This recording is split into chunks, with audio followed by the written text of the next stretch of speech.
Je ne me souviens pas. C'était avant ma naissance. Tout s'est passé avant que je sois née.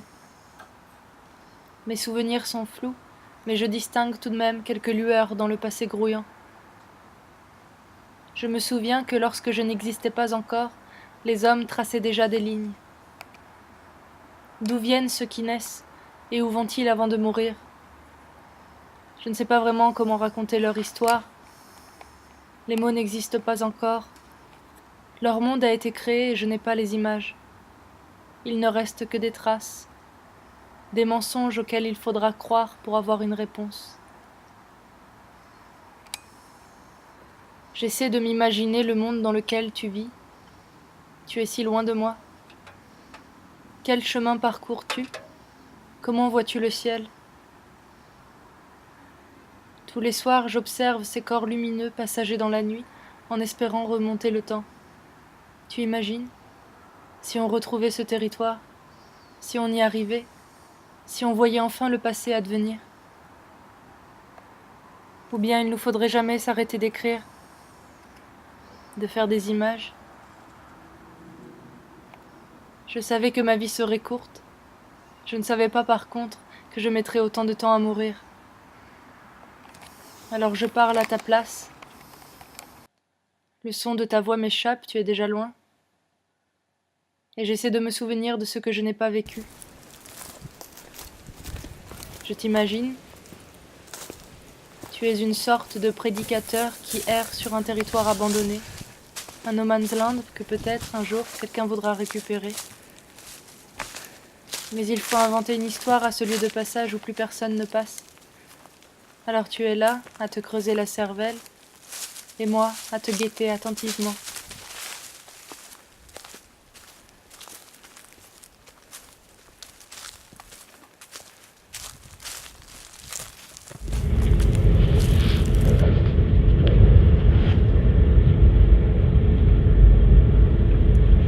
La tempête se préparait, bien que le ciel fût bleu et profond, au détour des vallées, vers là où les regards ne se tournent pas, les nuages s'accumulaient. Il menait une danse qui, pensait-il, ferait frémir quiconque avait une âme sur la planète. Nous les entendions, et nous ne pouvions rien faire, pas une parole, pas un cri pourrait inverser le cours du temps. Nous ne faisions pas partie de l'histoire, nous n'avions pas agi sur son déroulement, et nous mourrions sans regret car nous avions vécu sans espoir. Et pourtant, alors que nous marchions sur cette terre, nous fûmes ramenés à la surface des choses. Les forêts vues d'en haut ne nous donnaient pas le vertige. Dans lequel de mes rêves cela se passait-il, je ne saurais le dire. Ainsi tu es venu à moi.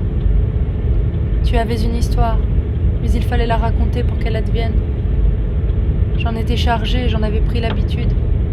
Moi-même qui avais perdu la mienne et dont tout souvenir m'était inaccessible. Tu arrivas ce jour-là, avec ce sourire qui ne te quitterait jamais. Tu avais un message pour moi, mais ne me le transmis pas, disant que ça n'avait plus aucune importance. Tu aimais tellement rire, et on aurait dit que tu n'avais peur de rien. Les mauvaises langues disaient que la vie te rattraperait, mais tu savais que cela était déjà arrivé il y a bien longtemps. Tu étais comme ces oiseaux que mon grand-père appréciait tant, avec une préférence pour les premières lueurs du jour et disparaissant avec le coucher du soleil. Tu ne savais pas encore que tout pouvait changer, que tout avait peut-être changé. C'est que tu étais tellement occupé à chercher.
Апреля 1951 года в Советском Союзе выведен на темнее первый в мире кофейня.